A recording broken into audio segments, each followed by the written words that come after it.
Hello and welcome to 2017 and a new Mash It Up journal. I created this journal in January. It's got these chipboard covers and it's Coptic bound, and I really like it because I can work flat.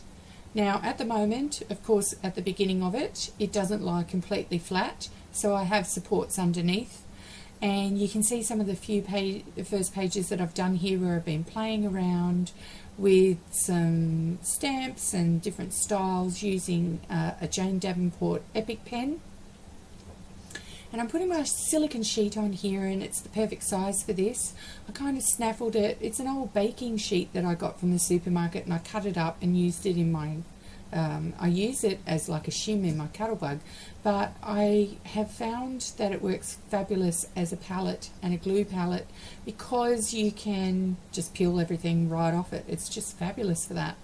So for this project, I'm actually using cherry cobbler in old olive in the Stampin' Up inks, and they are water soluble, and I'm using this fabulous stamp set that I got from like my local cheap shop. For those of you in Australia that have access to choice stores, I think it was like $7 at that choice store, and it's got some really large, it's got a really large rose in it, but I like how it's got, you know, 3 different sizes of roses, and it's got the leaves as well, and it works really well. And so I'm going to use that with some inks. These stamp pads are water soluble, so I'm using a magenta acrylic ink. I'm also using some gouache and watercolors, and I'm going to use the stamp pads as an ink as well for the leaves.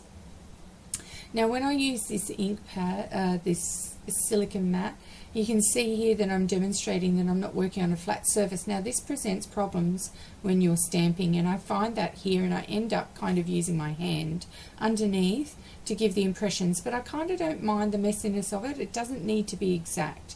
And you'll see how this works. I'm kind of looking for supports at the moment so that I can actually work flat. And I can have not only work flat, but have a nice firm stamping surface. So you can see that this is not perfect at the moment, and particularly if I'm going to stamp at the top of the page and right into the middle, which I am going to do, it's not going to be working particularly well. I'm going to speed the video up here, and you get to see how I work at about 3 times the speed.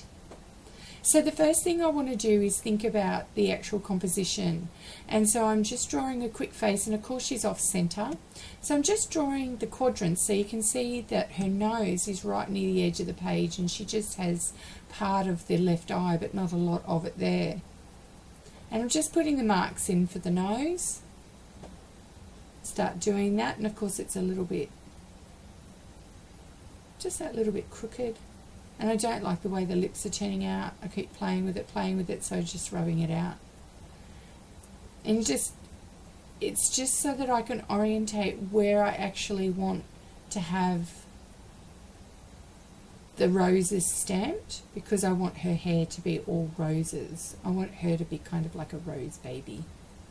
Yeah. And she's looking a bit gorgeous, isn't she? I kind of just putting very gentle lines in and gentle sketches in at the moment. I'm going to use gouache and watercolor to color her, as well as a few other things. And I'm just using a lead pencil, so I'm just ripping these off, and you'll see my problems here when I actually go to stamp and the stamped image doesn't come out perfect. And thankfully, because it's good watercolor paper, I can see when it impresses and when it doesn't. And you should be able to see it on the video as well.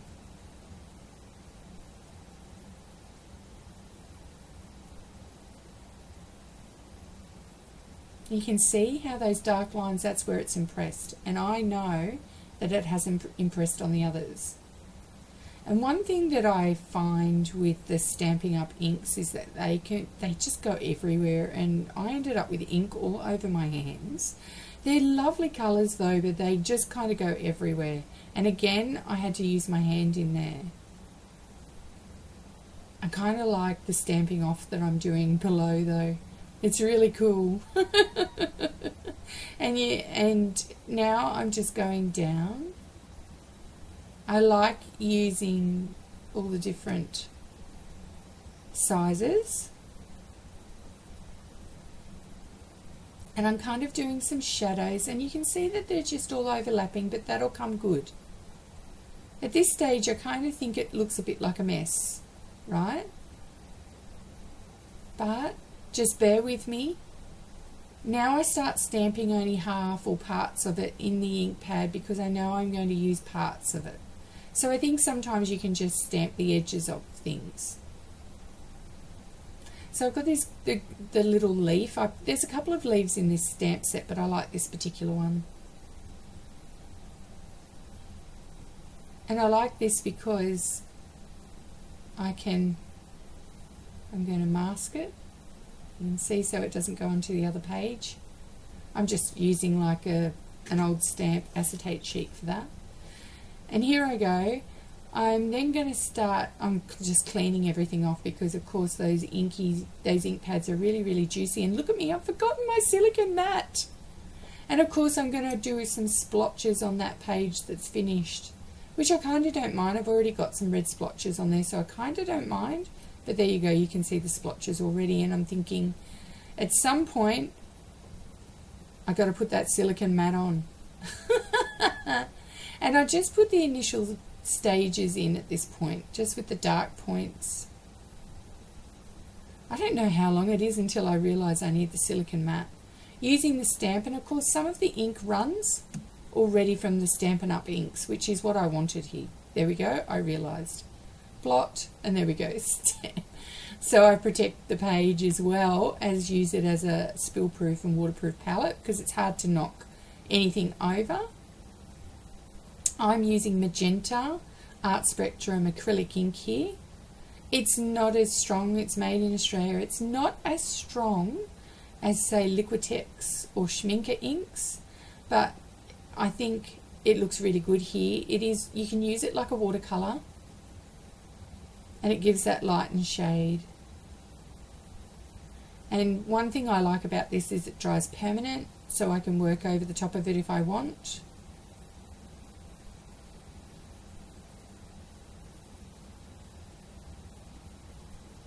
And you can see that I'm just randomly putting things in, but it's giving them a little bit of life, a little bit of shadow. And I'm just reworking some areas that kind of need a little bit more, I think. And then I just kind of wanted to blend it a little bit. So now I'm using the Stampin' Up's ink pad. So I've just pressed the lid into the pad a bit. And I don't mind if I blend this with a little bit of the magenta ink.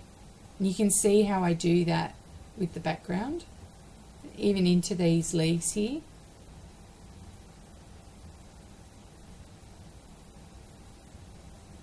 I'm sorry, that's a little bit off screenshot. And you can see I've got a little bit of smudged pink ink on the part of the right eye. Yeah, not great, hey. So I'm putting the white in here and the green in here, and you can see how it's mixing with the magenta, but I really like that. It's creating such a gorgeous neutral. And I think it just tops off the page. You can see that I put a little bit of magenta ink in with the green. So I'm just blotting the edge because I don't want it to bleed down into the spine. And this didn't. It went really well. So I'm using a flesh gouache now. It looks really, kind of not there. But with this kind of thing, you tend to layer it. So I'm immediately putting in some shadows because I'm thinking to myself, well, that she'll have shadows from the roses on the left side of the face. But that is the light side of the face, and then where the shadow is on the right side. So you see how I'm immediately starting to darken with the same pigment. I'm using it to create light and dark, and also overhanging roses in the forehead. And then because I'm using watercolor paper, this just allows me to blend. It is the back side of the watercolor paper. Actually, it's 300 GSM mixed media paper, but it is sized. You can't work it as well as a traditional, like, pure watercolor paper, but it does work particularly well, and it is more versatile for a journal like this, because in this particular one I use water media, but I might use acrylics in the next one. So now I'm using some pink Daniel Smith watercolour. I'll give you the hue of that because it's a gorgeous, gorgeous colour. It's rhondonite genuine, and it's a gorgeous pink.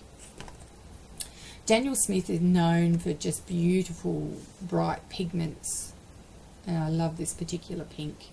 I often do my lips in this kind of pink. But I still have to contend with that kind of, and I'm doing that to marry in with the magenta roses, because you want to have some of your shading the same. And so I've got a little bit of the green shading as if it's the leaves at the top of her head. But I've also got some of that pink that's kind of echoes of the pink. So now I'm using a raw sienna, and it's a gouache as well, and I'm just deepening the shadows in the areas where I know the shadow pockets will occur, particularly where the flowers nest. Notice how I've got a flat brush when I'm doing edges. I'm going over that pink to create a unique coloured shadow, and making that other side that's not the dominant side to see darker. And I'll keep doing this throughout. You can see it, see how it's just starting to form, just putting the nose in, some of the shading, because our noses are like a pyramid. And don't be afraid to be a little bit bold with some of the shading.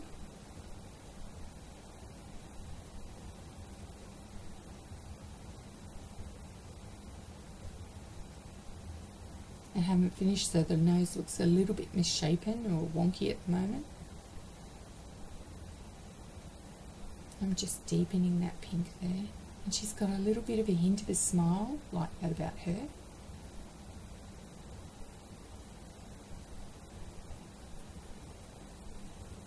And I'm thinking to myself, oh, what am I going to do with that? I've put a little bit of a burnt umber ink in there. I've decided to use that, redo the pink, blot that out, and the I'm going to start using the burnt umber now to deepen the shadows. You can see that there.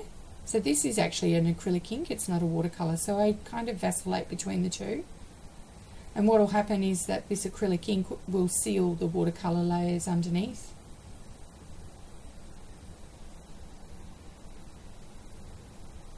And you can see her eyeballs a bit pink because that's where I smudged some of that Stampin' Up! Ink. Just deepening those shadows. Don't be afraid to deepen shadows.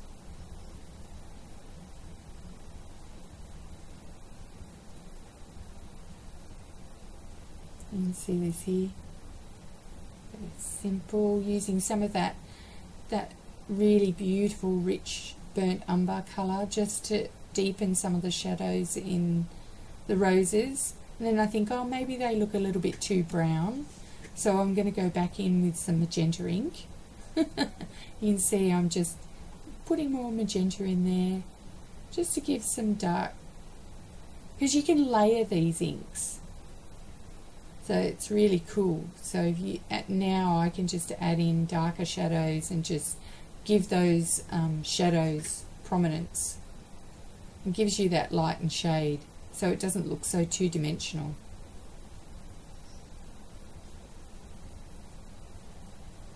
Gorgeous. I'm so in love with the blending of the green and the pink in this. They're two of my favourite colours, that olive and that pink, and I tell you what, I just love it. So now I'm just redefining some of the features, just using a brown pencil to accentuate some of the shadows and create more shading. And I often use it on its side. I'm not using the point of the pencil, I'm using it on its side, and I've got to really wait for it to dry. So I'm just restating with a lead pencil here, and I'm just using a HB some of the features. and I'll put those in more marked.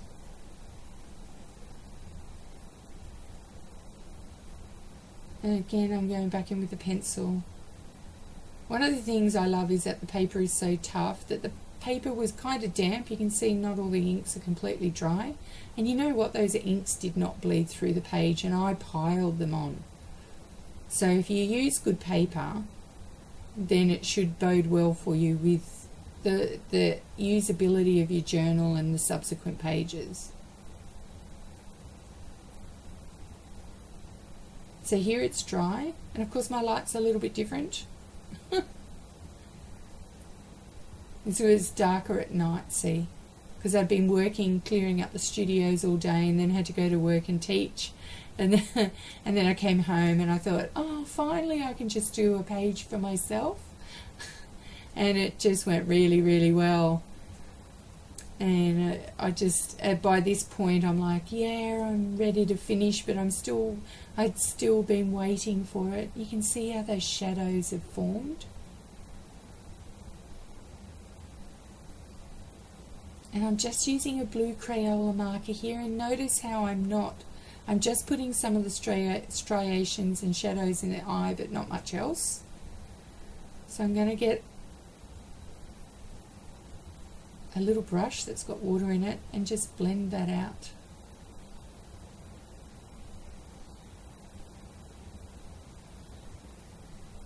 And then I've got to wait for that to dry. So I'm just going to take my pencil. This one's like a black. So I'm just doing it really lightly. You can see that I'm moving it quickly, doing it really lightly. Now I'm just putting some shadows into the eyeball, again waiting for those irises to dry. It's just gentle details and shadowing now.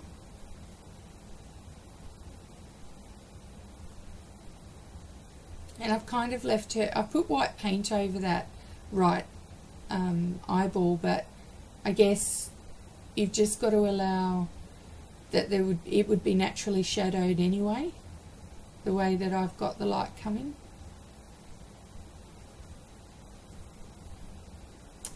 I'm just looking, I'm thinking about what was I doing here at this point. Okay, so I put a little bit more blush in her skin. So I used a peach Prisma pencil, and you can see that it's just gradually blending everything together. So it helps me to define the skin tone, and it gives really light shadows. You can see I'm putting shadows here on the right, giving them some really good colour.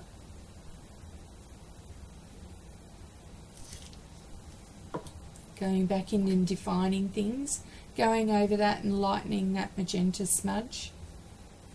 It kind of looks like she's had, you know, a scratch.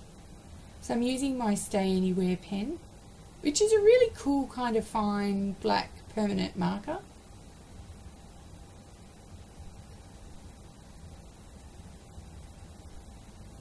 And I may have to restate it again. I'm going to pull out some pencils and work a little bit more on the eyes, but they have to dry better. So I'm going in with some darker Prisma pencil. This is an indigo pencil. I use that when I do blue eyes. I tend to do the shadows in that. Love it. And a really pale blue. So it just gives that kind of vibrancy and light in the eyes. Just add a little bit more marker in there. Now a light aqua, just for a slightly different tint. Doesn't make that much difference, but it's all about the finer details. Going back in with the black, just gently increasing those shadows. It's all about the gentle layering details. So I try a few things, but of course I've used enough waxy pencil here for not many things to work. So in the end I go and sharpen the black pencil again, the Prisma pencil, and I decide that I'm actually going to do my eyelashes like that, and I get carried away with it, which looks gorgeous. And I did some long ones at the end and I loved them, and I thought I'm going to lengthen these out. So cute. And just added some in there because I'd done eyelashes across the whole thing. And I used a real curved motion for that. You learn, you practice for a while and you learn. Increase the shadows in the lips. Just put in those final details. And I want to say to you, learn something new today. It keeps you young. Ciao for now. I hope you've enjoyed one of my new pages.